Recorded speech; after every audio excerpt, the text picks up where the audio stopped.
पुराणों में एक सुंदर कथा आती है। एक सन्यासी जंगलों में साधना करता था। उसने अपना बड़ा व्यापार छोड़कर सन्यास स्वीकारा था। वो बहुत ही सरल था, इसलिए उसे कोई भी कुछ भी कह देता तो वो उसे करने लग जाता। एक बार जंगल में एक बड़े तपस्वी आए। उन्होंने इस सन्यासी को कहा कि तपस्या में सन्यास है, सच्ची साधना वही है। अगले दिन से ही सन्यासी की कड़ी तपस्या शुरू हो गई। उसने खाना पीना संपूर्ण रूप से बंद कर दिया।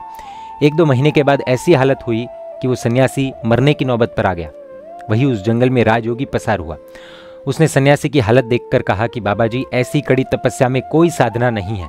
खाओ पियो और प्रभु की दी हुई इस जिंदगी का मजा मानो, वही सच्चा धर्म है। अगले ही दिन से तपस्या से कंटाले हुए सन्यासी ने खाना पीना शुरू कर दिया। हर रोज सुबह घरों में पहुंच जाता और भिक्षाम देही की आवाज लगाता। सुबह से लेकर शाम तक यही एक धंधा उसने पकड़ लिया था। चारों बाजू उसकी निंदा होने लगी, क्योंकि इतना खा खाकर वो बीमार पड़ा रहता था।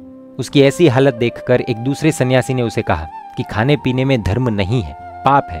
कंचन कामिनी के त्याग में धर्म है। खाने पीने को उचित तरह से करने में धर्म है। सन्यासी ने उसकी बात को स्वीकार किया। एक बार एक स्त्री तालाब में डूबने लगी। उसने सन्यासी को बहुत आवाजें लगाई, पर सन्यासी का नियम था कि किसी भी स्त्री को हाथ नहीं लगाना, सबका त्याग करना। इसलिए उसने उसे बचाया ही नहीं और वो मर गई। गांव के लोग आए और उन्होंने उस सन्यासी को बहुत पीटा। पूरी जिंदगी उस सन्यासी की इसी तरह से पसार हुई। बहुत कुछ कह जाती है ये कथा। जहाँ पर ज्ञान एवं विवेक नहीं है, वहाँ पर सच्ची साधना नहीं है। इसीलिए श्री उत्तराध्ययन सूत्र कहता है कि मुनि ज्ञान से बना जाता है।